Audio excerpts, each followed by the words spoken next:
morning. Pasok na naman ulit. Good morning, guys. Punta ako sa bus stop. Pagbabasa ko ngayon.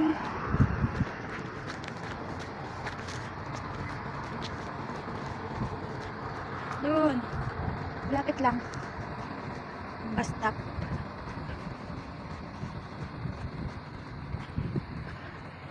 Ay, ganito ang buhay ko dito. Ganito ang buhay ko dito, guys.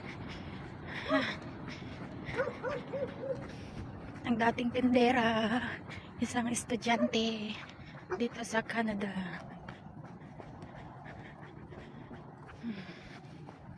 Nakipagsapalaran dito. Buti na lang po mababait yung mga pino dito, lalo na po yung tinitirahan ko, si ate. Shout out kay ate. Ate Chris, Ma'am Mary, isa po siyang teacher. Napakabait po niya.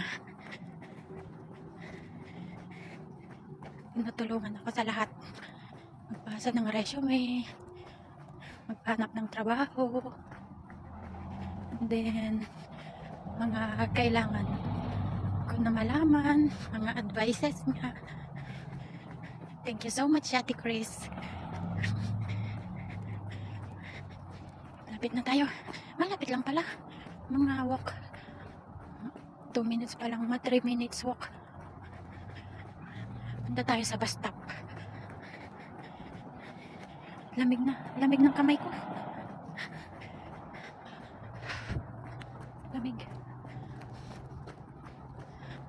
Ito guys. Kailangan punta sa bus stop.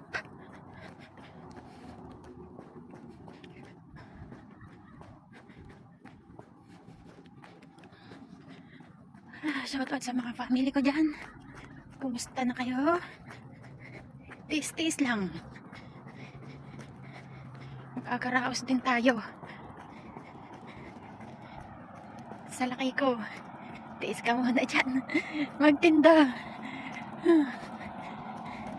Kasi dyan tayo kukuha ng ating income.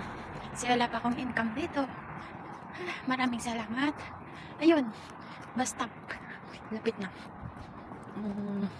Lapit lang pala, mga 3 to 4 minutes lang, kasi 3 minutes and 31 seconds.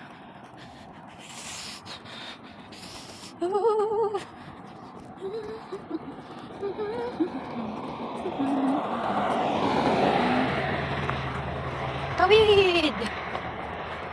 Yan, bus stop. Dito na tayo, guys. Ito, bus stop. Ayan. Bus stop yun, oh.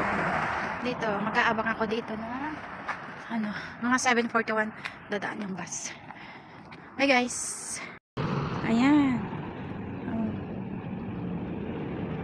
Okay, guys.